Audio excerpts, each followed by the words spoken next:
अस्सलामु अलैकुम। यहूदियों का पाकिस्तान पर हमला। इससे पहले कि बात आगे बढ़े, मेरे चैनल ऑल इन वन को सब्सक्राइब करें, लाइक करें। यूं तो तमाम तागूती, शैतानी, फिरौनी और कुफरस्तानी ताकतें पाकिस्तान को सफ़ा हस्ती से मिटा देने पर तुली हुई हैं और यहाँ के बासियों को अपनी गुलामी की जंजीरों में जकड़ देना चाहती हैं। और एक ऐसी हकीकत से पर्दा उठाने जा रहा हूँ जो मुझे दौराने आवारगी पता लगी। ये 1992 की बात है। मैं गुजरांवाला में था। एक दोस्त की वजह से पता चला कि एक नया दीन पाकिस्तान में आया हुआ है और जिसका नाम है दीन बहा। और पता नहीं कितने लोग मुसलमानियत और ईमान छोड़कर सहूनियत इख्तियार कर चुके हैं। मुझे बड़ा तजस्सुस और इश्तियाक पैदा हुआ कि जरूर इसकी खोज लगानी चाहिए कि ये क्या दीन है, कैसा दीन है। और जबकि हमारे नबी करीम सल्लल्लाहु अलैहि वसल्लम ने बता दिया कि ला नबी बादी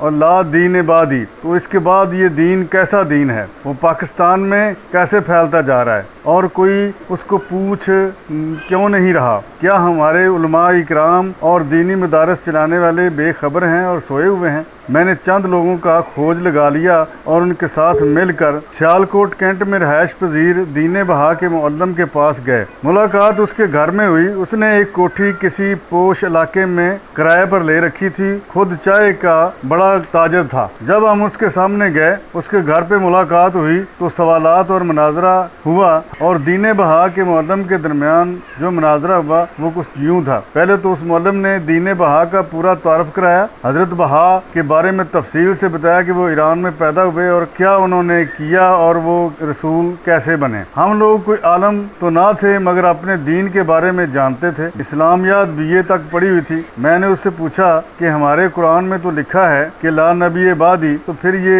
कैसा नबी हुआ? वो उठा और अपने घर से कुरान पाक उठाकर ले आया और सूरह यूनुस की एक आयत तिलावत की जिसमें लिखा है कि मेरे बाद कोई नबी नहीं।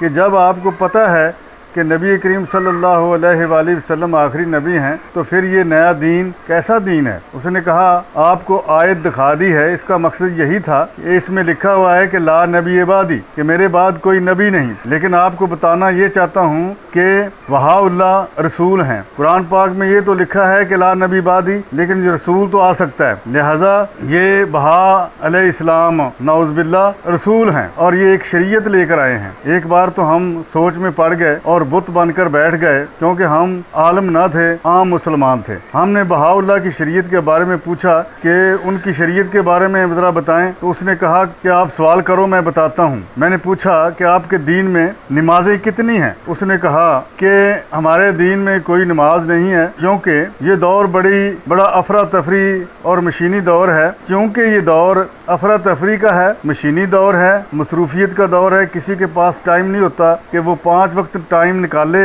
वजू करे और फिर मस्जिद में जाए और इबादत करे। लिहाजा दीन बहा के मुताबिक कोई भी बंदा दिन में एक बार किसी भी जगह पर बगैर वजू किए, बगैर नहाए, पाकी नापाकी का कोई लिहाज नहीं, आंखें बंद करे, अल्लाह की तरफ रुजू करे, अल्लाह की तरफ ध्यान करे और 2 से 3 मिनट तक अल्लाह की तरफ रुजू किए रखे और इकरार करे कि ऐ अल्लाह मैं तेरा बंदा हूँ और मुझ पर करम कर, रहमत कर, मेरे बिगड़े काम सवार दे और जो मांगना हो मांग ले, और फिर आंखें खोल दे। इसी सिलसिले में जब मैंने पूछा कि आपके मजहब में रोजे कितने हैं, क्या रोजे हैं कि नहीं है, उसने कहा जी हाँ जी रोजे हैं। हमारे दीन में 21 रोजे हैं। क्योंकि दीन इस्लाम में रोजे फिर कर आते हैं, कभी सर्दियों में आते हैं, कभी गर्मियों में आते हैं, लेकिन हमारे दीन में रोजे 21 हैं और वो हर साल मार्च में आते हैं, जो 21 मार्च से शुरू होकर 21 मार्च तक चलते हैं। क्योंकि उसकी वजह यह है कि पूरी दुनिया में मार्च में दिन और रात बराबर होते हैं, इसलिए हमारे दीन में रोजे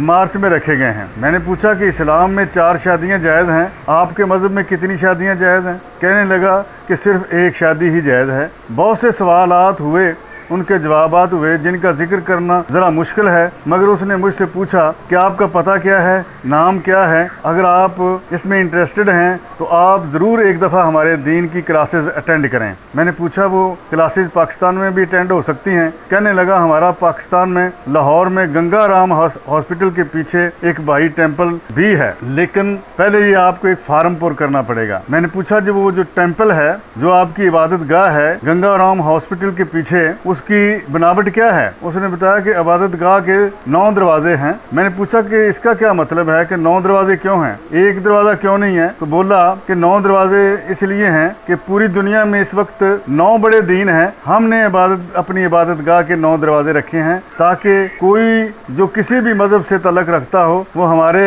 इस इबादतगाह में आए और बेशक वो अपने ही तरीके से, अपने ही तरह से, अपने मजहब के मुताबिक इबादत करे। चंद दिनों के बाद मेरे दिए गए पोस्टल एड्रेस पर एक रजिस्ट्री मसूल हुई जिसमें एक फार्म था जिसे पुर करना था और फिर दीन बहा में शामिल हो जाना था। मेरी आवारगी के दिनों में मैं उनसे दूसरी बार मिला और ये दूसरी मुलाकात गुजरात में शेख गुलाम नबी की फैक्ट्री में हुई, जहाँ पर मौलम साहब ने दीन बहा की दावत दी हुई थी। मैं हैरान था कि कॉलेज के एक प्रिंसिपल साहब अपने 50 शागिर्दों के साथ इस महफिल में मौजूद थे। खाने के बाद गाने का बंदोबस्त था जो उस मौलमा की बेटी ने हारमोनियम बजाकर खूब गाया। मुझे उन्होंने कहा कि आपने अगर ट्रेनिंग पर जाना है तो पहले ये फार्म पुर करें और हमारा हेडक्वार्टर टेल अबीब यानी इसराइल में मौजूद है, वहां आप चले जाएं। मैंने कहा जी पाकिस्तान के तल्लुकात इसराइल के साथ तो ठीक नहीं है, आज तक हमने इसराइल को तो तस्लीम ही नहीं किया। कहने लगा कि आप पहले ये फार्म को पुर करें, फिर बाद में इसका भी बंदोबस्त हो जाएगा। मैंने कहा ठीक है, मैं फार्म पुर करके आपको दे दूंगा। महफिल खत्म हुई, मौलम साहब ने दीन बहा की किताबों का बंडल हमें थमाया, हमने इजाजत ली और फिर कभी उनसे राब्ता न किया। ये 1992 और 93 की बात है जब ये बेदीन लोग मुसलमानों को गुमराह कर रहे थे और दीन बहा की दावतें दे रहे थे। इनकी महफिल में सैकड़ों के हिसाब से लोग आते थे। पता नहीं किसी कौमी अदारे को इनकी खबर थी या नहीं, या किसी दीनी जमात ने इनका मुहासबा किया या नहीं, मगर आज मैं सोचता हूँ कि 20-25 साल से भी ज्यादा अरसा हो चुका है, बहुत से लोग पाकिस्तानी गुमराह हो चुके होंगे या वो इसराइल के एजेंट बन चुके होंगे। मैं तमाम कौमी इदारों को दावत देता हूँ और दीनी जमातों को भी पुकारता हूँ कि इस तरफ भी तवज्जो दो। यहूदी आपके लोगों को भुला फुसला कर अपने जाल में फंसा रहे हैं और वतन अजीज के खिलाफ साजिशों में मसरूफ हो चुके हैं। न समझोगे तो मिट जाओगे ऐ गाफिल मुसलमानों, तुम्हारी दास्तां तक न होगी दास्तानों में। अगर आपको मेरी ये वीडियो पसंद आई है, मेरे चैनल को सब्सक्राइब करें, शेयर करें और सवाब के तौर पर या एक मिशन के तौर पर इसको आगे फॉरवर्ड करें और शेयर करें। शुक्रिया, वास्सलाम। अगर आपने अभी तक हमारा चैनल सब्सक्राइब नहीं किया तो अभी सब्सक्राइब करें और बेल आइकॉन को क्लिक करके हमारी लेटेस्ट वीडियोस के बारे में अपडेट जानें।